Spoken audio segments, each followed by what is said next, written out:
Well, valid naman yung concern ni Ate Ruby. No? Tama yung pakiramdam mo na ang pulpito ay dapat sentro sa salita ng Diyos.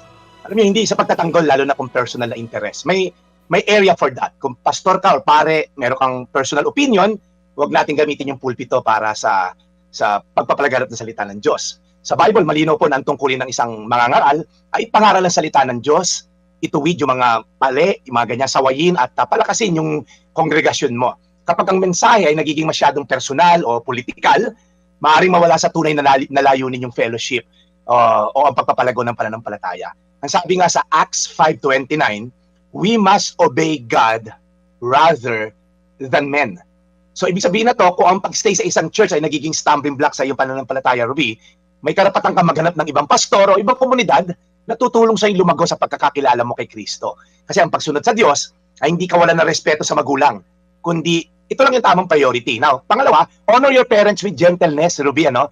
Hindi mo kailangan suwayin sila ng may galit. Pwede mo ipaliwanag na, tay, mahal ko po kayo nagturo sa akin ng pagmamahal sa Diyos, pero po sa ngayon, hindi po nakakatulong sa akin sa pagmamahal ko sa Diyos at paglago ko sa pagkakakilala sa Kanya, yung mga naririnig ko sa pulpito.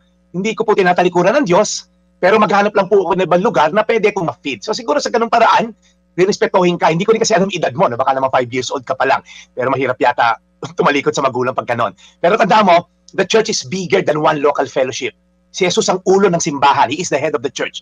At again, katulad kahapon, kung may mga church leader na nakagawa sa iyo ng hindi maganda, pagpaumanhin mo na on behalf of ng mga pastor na yon at leaders ng church. Ako na lang humingi sa inyo ng tawad dahil hindi rin naman kami perfecto. Pero meron ka naman desisyon na pwede mong gawin. Kung lilipat ka, hindi ibig sabihin iniwan mo yung pananampalataya mo, sali pinoprotekta mo yung relasyon mo kay Lord.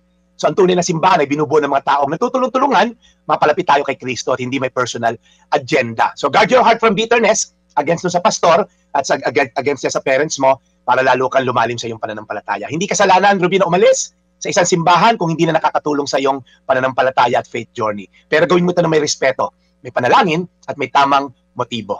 Acts 5:29, we must obey God rather than men. Tayo manalangin. Panginoon, sinasalamin din ni Ruby ang mga karamihang tao, Lord, na napaso na because of church leaders na mga mali ang pamamaraan. Lord, alam ko naman na it's a calling. At may mga iba akong mga kasamahan siguro sa industriya ng pagiging pastor o pare or kung ano man ang leadership role nila sa simbahan.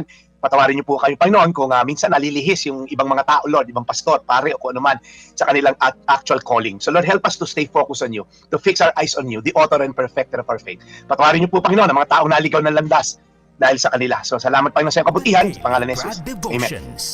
Today's Reflection with Pastor Jeff Eliscopides.